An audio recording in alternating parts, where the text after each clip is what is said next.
Welcome back, everyone. Mother's Day is a lovely time to celebrate our moms, but not every mother-daughter relationship is beautiful. Some are tricky, some are traumatic, and some are estranged. Here to help us navigate through this day is emotional fitness expert Natasha Sharma. And Natasha, you've encountered many mother-daughter conflicts in your work over the years. What's that been like? Well, so the mother-daughter relationship is very special. It's a special form of attachment for people who have a really loving and healthy relationship.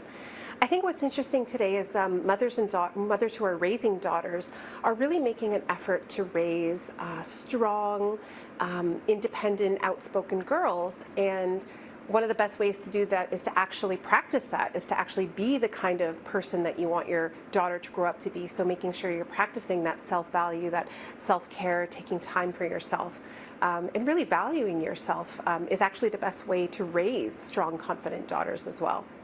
Absolutely. And you know, I know you've mentioned this in the past, but moms also want to be seen as more than just being a mom. We contain multitudes, am I right? Totally. I mean, Mother's Day, notwithstanding Mother's Day, is an amazing time to celebrate. But I'll share a little story. I was on vacation with my family pretty recently, about a month ago, and you know, these guys that will show, or girls that they sell roses and flowers on the side, and you kind of buy them and give them to whoever. So this man sold, we were in Florida, and he sold my husband 3 flowers, and he gave one to my husband and one to each of my sons, and then he instructed them. He said, give them to her, and he pointed to me, and he said, not to wife, not to mom, give them to her. And I was like, yeah, man, I'm a her, you know, and I think I'm a her, I forgot. And as wonderful as being a mother is, it's so nice to be appreciated and reminded that you're more than just that as well, even on Mother's Day. Oh yeah, for sure. And I just feel like, for me, it's like I got to fight for that. Like I have to keep fighting to be like the me outside of the family, because it can really be compelling to throw everything into that. So talk to us a bit about the mother-daughter challenges that you have addressed in the past, Natasha. For sure. So, like I said, not everyone has that warm, loving relationships. I've also seen relationships where, you know, there's issues with boundaries, and I think there's good intentions between a mother and her raising her daughter, but there may be some stepping over boundaries, personal boundaries, maybe offering unsolicited advice. You know, there's a fine line between being a supportive person and parent and being pushy. I think we've all been on the receiving end of unsolicited advice from a parent. And then, you know, you have on the other side of things potentially really unhealthy versions of mother-daughter relationships where you may have fused the boundaries. There may be no boundaries or really poor ones. So you can call this enmeshment or fusion, where there's a codependency happening, or perhaps mom is living through her daughter through unrealized opportunities.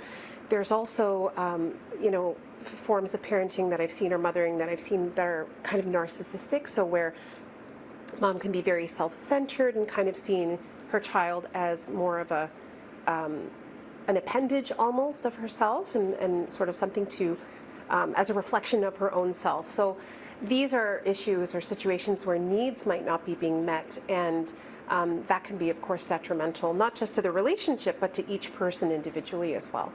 Okay, so let's get into the advice. What advice do you have for daughters who are reliving some of these disputes and these challenges on Mother's Day?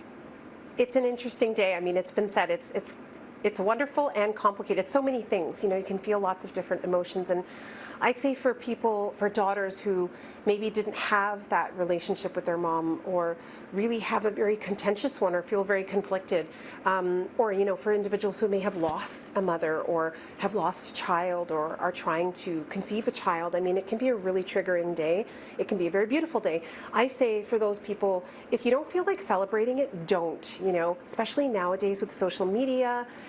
You can see these beautiful tributes everywhere. We all see them, and they can be really deeply triggering for people. So if that's you, you know, click off, just take a break from it for the day. You don't have to celebrate Mother's Day if you don't want to.